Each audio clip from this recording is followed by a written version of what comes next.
Hello everyone, and welcome to my Young and the Restless official 24 channel. I hope everyone is having a wonderful day.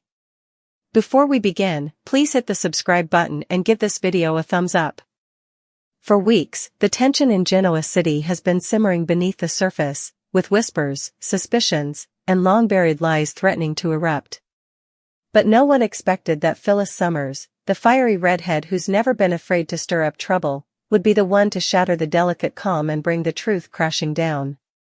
For days, Phyllis has been wrestling with herself, torn between the dangerous temptation of keeping Cain Ashby's secret buried and the relentless pull of justice that gnaws at her conscience. The secret she's sitting on isn't just scandalous, it's explosive enough to change lives, destroy alliances, and possibly ruin Cain's reputation for good.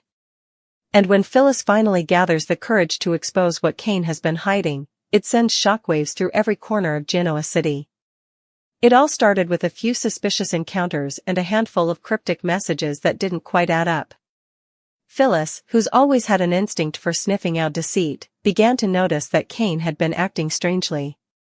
He was edgy, distracted, and far too evasive for someone who claimed his life was finally back on track.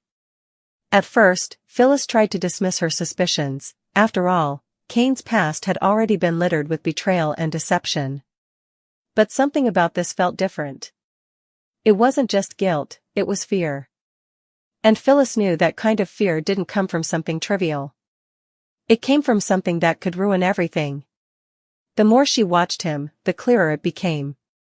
Cain was hiding something big. Every time his phone rang, he would step away. Every time someone brought up the name Lara, a flicker of panic would cross his face before he quickly masked it with a smile. That was when Phyllis decided she had to find out what was really going on. At first, she told herself it was curiosity. But deep down, she knew it was more than that. She'd been burned too many times by people she trusted, Nick, Jack, even Danny. She wasn't going to let another liar get away with hurting people she cared about. Phyllis began digging, quietly, carefully, and with the precision of someone who's made a lifetime out of unearthing hidden truths. She followed Cain's trail from his business meetings to his late-night rendezvous, piecing together clues that painted an increasingly dark picture. It wasn't long before she uncovered the name of a woman, Lara Daniels, who seemed to be at the center of it all. Lara was someone from Cain's past in Australia, a part of his life he'd sworn was long behind him. But Lara wasn't just an old acquaintance. She was the key to a cover-up that Cain had fought for years to keep buried. What Phyllis discovered next made her blood run cold. Lara hadn't just been part of Cain's past, she had been part of a scandal that involved embezzlement, identity manipulation, and even a forged death certificate. According to the documents Phyllis found, Lara was believed to have died years ago. But in truth, she was alive, living under a new identity, and Cain had been secretly sending her money to keep her quiet. The payments were disguised as business transfers, funneled through offshore accounts tied to Chancellor Winter's holdings. Cain had risked everything, his career, his freedom, and his family's trust, to keep the truth from surfacing. Phyllis knew this was more than a personal secret. It was a crime. And as she sat there staring at the evidence, the bank records, the hidden emails, and the photos that proved Lara was still alive, she realized she was holding a grenade. One wrong move, and everything would blow apart. But silence wasn't an option anymore. Too many people had suffered because of lies like this. Too many times she had been the one left standing in the ashes, betrayed by people who thought they could outsmart her. This time, she would be the one holding the power. Still, her decision didn't come easily. Phyllis paced her penthouse for hours, torn between the satisfaction of exposing Cain's deceit and the fear of the fallout it would cause. She knew that by speaking up, she would ignite a firestorm. Lily Winters, who had fought so hard to rebuild her life after Cain's earlier betrayals, would be devastated. Jill Abbott, ever the matriarch, would be furious that another scandal had tainted the family legacy. And Billy, who'd been trying to keep the peace within the company, would see this as yet another fracture in an already fragile alliance. But Phyllis couldn't shake the image of Cain smugly walking around town, pretending to be reformed while secretly manipulating everyone around him. The thought made her blood boil. Not this time, she muttered to herself. He doesn't get to lie his way out of this. So, she made her move. It began with a carefully timed confrontation. Phyllis cornered Kane at Society, where he was meeting with Devon Hamilton to discuss a new business initiative. She walked in wearing her signature confidence-like armor, every eye in the room turning toward her as she approached their table. Kane's expression shifted immediately from polite irritation to visible panic. He knew that look in Phyllis's eyes. It was the look of a woman who knew too much. Kane, she said coolly, her tone dripping with implication. We need to talk. Alone. Devon, sensing tension, excused himself reluctantly. The moment he was gone, Phyllis dropped the bombshell. She laid out everything, the payments, the offshore accounts, the fake death, and the woman Kane had been keeping hidden. His face turned pale as she spoke, his composure cracking with every word. You have no idea what you're talking about, he tried to say, but the tremor in his voice betrayed him. Oh, I think I do, Phyllis snapped, pulling out the printed documents from her bag. Lara Daniels, ring a bell? Because according to these records, you've been paying her hush money for years. I guess she didn't really die after all. Kane's hands trembled as he grabbed the papers, his mind spinning for an excuse that wouldn't sound like another lie. But there was no escaping this one. Phyllis had cornered him, and the walls were closing in. You don't understand, he pleaded. It's not what it looks like. Phyllis folded her arms, her tone cutting through his excuses like a knife. It never is. But you've been hiding this from everyone, from Lily, from Jill, from the company. You think you can just bury your past and pretend it won't catch up to you? Newsflash, Kane, it always does. The confrontation left him shaken. And as word began to spread that Phyllis had uncovered something serious, the rumor mill in Genoa City went into overdrive. Within hours, whispers started flying around Crimson Lights, Society, and the Newman offices. Everyone wanted to know what Kane was hiding and why Phyllis looked like the cat who caught the canary.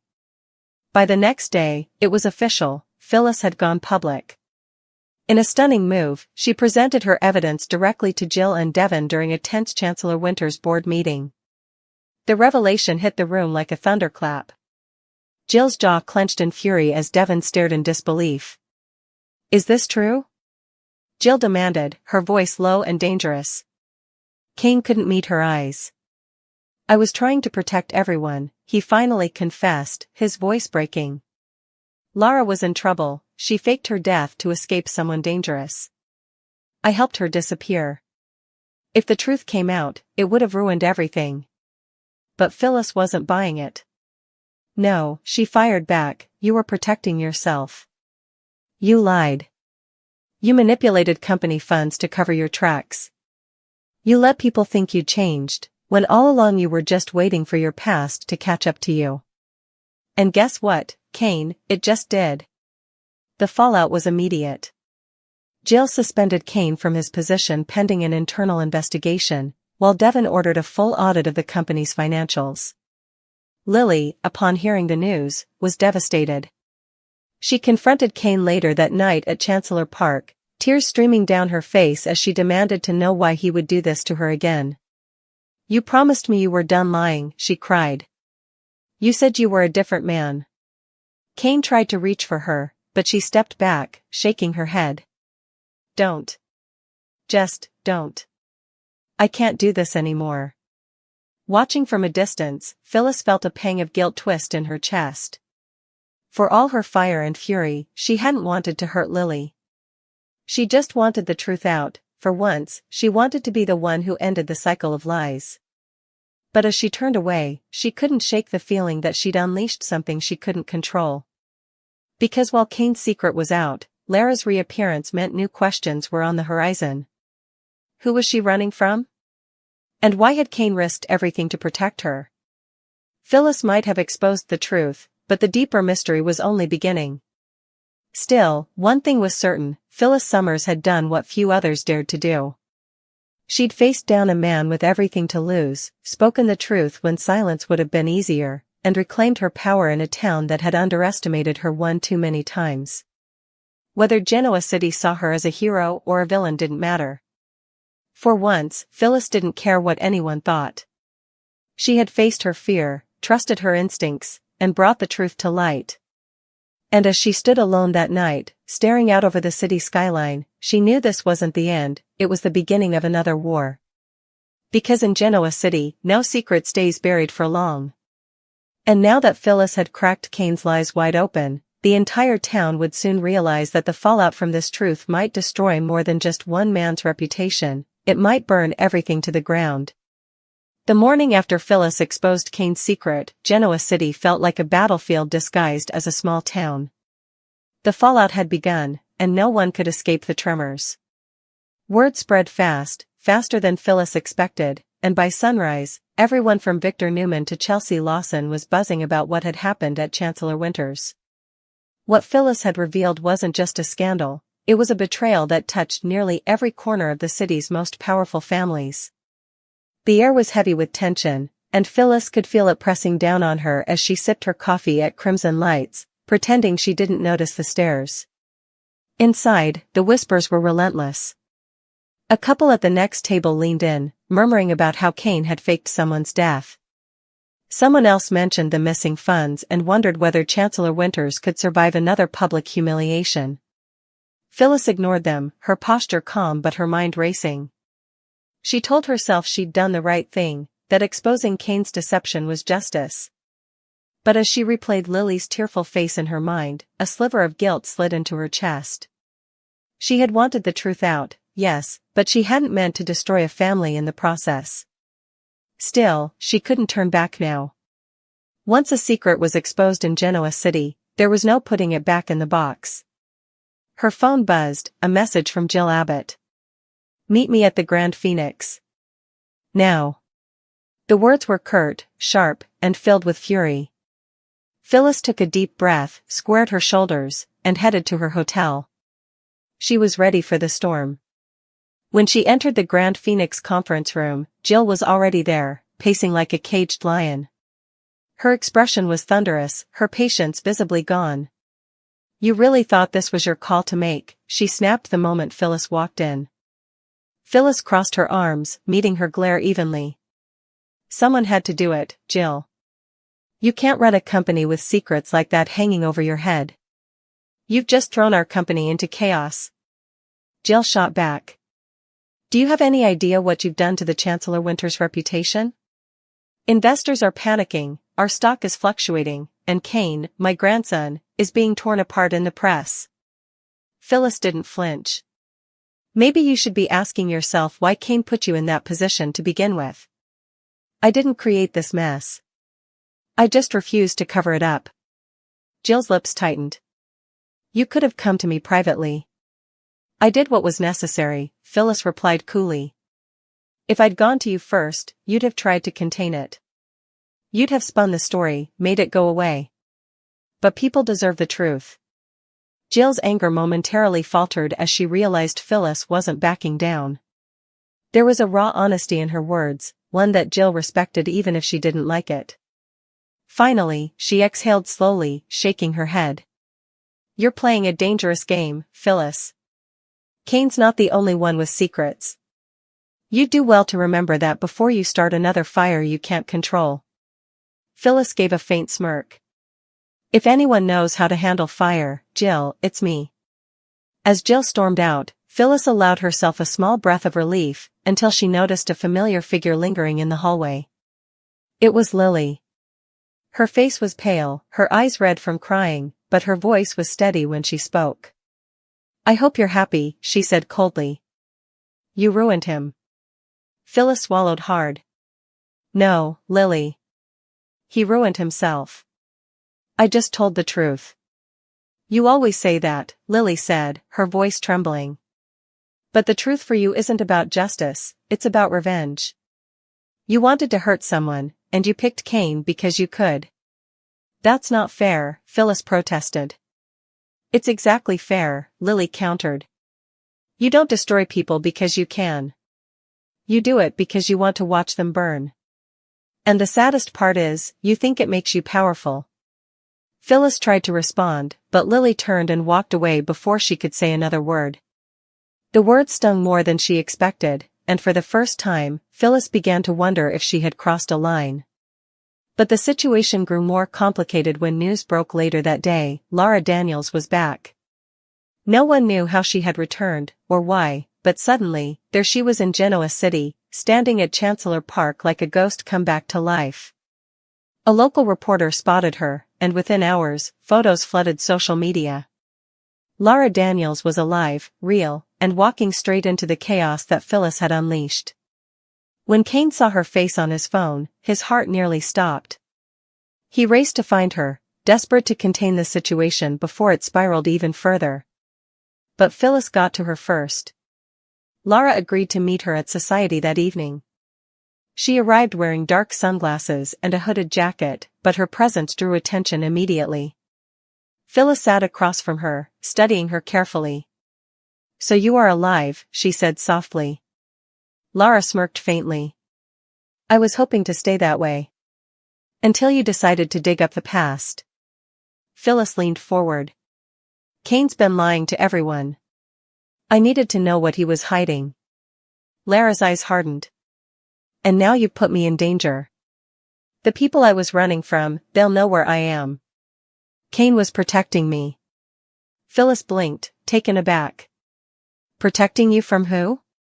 Lara hesitated, then lowered her voice.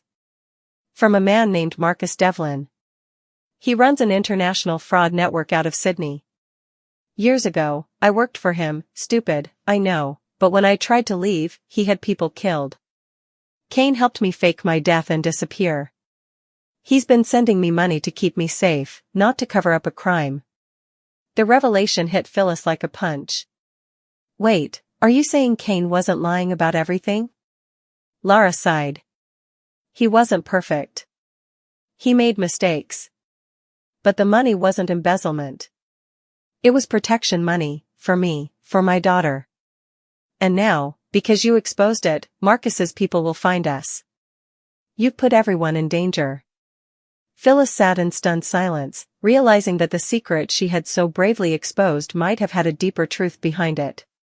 Her face paled as Lara stood. "You think you're always the hero," Lara said softly. "But sometimes, the truth isn't what it seems." When Lara walked away, Phyllis felt something she hadn't felt in a long time: fear. Not for herself, but for what she might have unleashed. Hours later, Kane found Lara at the edge of Chancellor Park. "You shouldn't have come back," he said urgently. "I didn't have a choice," Lara replied. "Your red-headed friend made sure of that." Kane's jaw clenched. "Phyllis has no idea what she's done. I have to fix this before it's too late." But it was already too late. By that evening, reports surfaced that someone had broken into Chancellor Winter's servers. Sensitive files had been stolen, and there were signs that Marcus Devlin's organization might be involved. Devlin called an emergency meeting, furious and alarmed. "Whatever secret Kane was keeping just put us all in danger," he said, slamming his fist on the table. Phyllis attended the meeting, her usual confidence replaced with grim guilt. Devon's eyes burned into her. "You wanted to expose the truth, Phyllis? Congratulations. Now we're targets." She didn't respond. For once, she had no comeback. Later that night, Phyllis sat alone in her suite at the Grand Phoenix, replaying Lara's words over and over. Maybe she'd been wrong. Maybe Kane wasn't just another liar. Maybe he really had been trying to protect someone. She poured herself a glass of wine, staring at the city lights outside her window, and whispered to herself, "What have I done?" Then came a knock at the door. It was Kane. His face was drawn, his expression filled with equal parts anger and desperation. "We need to talk," he said. Phyllis let him in cautiously. "You don't know what you've started," he said sharply. "Marcus knows where Lara is now. He's coming for her, and probably for anyone connected to her. Including you." Phyllis's stomach dropped. "You're saying I'm in danger?" Kane nodded grimly. "Congratulations. You exposed the truth, and now you've made yourself a target." I've been trying to protect her for years, and you blew it all apart in a day. Phyllis's breath caught. I didn't know. No, he interrupted, his voice trembling. You never do. You just charge in, thinking you're saving everyone, when all you're doing is setting the world on fire. He turned to leave, but Phyllis grabbed his arm. Then help me fix it, she said urgently. If I started this, I'm not running away from it. Kane hesitated, studying her face. You really want to make this right? I do. Then you'd better be ready for what's coming, he warned. Over the next several days, the two of them worked together in secret, an unlikely alliance formed out of necessity. They met with investigators, tracked leads, and even reached out to Chancellor for help. Phyllis's determination was relentless, she refused to let another innocent person get hurt because of her mistake. Their investigation revealed that Marcus Devlin had already dispatched one of his men to Genoa City, a fixer named Bryce Hale. Bryce's goal was to silence Lara permanently and erase any digital traces connecting her to Devlin's network. That meant going after Chancellor Winter's servers, and possibly Kane himself. When Phyllis learned Bryce had checked into a hotel under a fake name, she didn't hesitate. Against Kane's warnings, she went to confront him herself. She found him in the lobby of the athletic club, his sharp suit and cold smile giving away nothing. You're wasting your time, Bryce said coolly. You think exposing Kane made you powerful.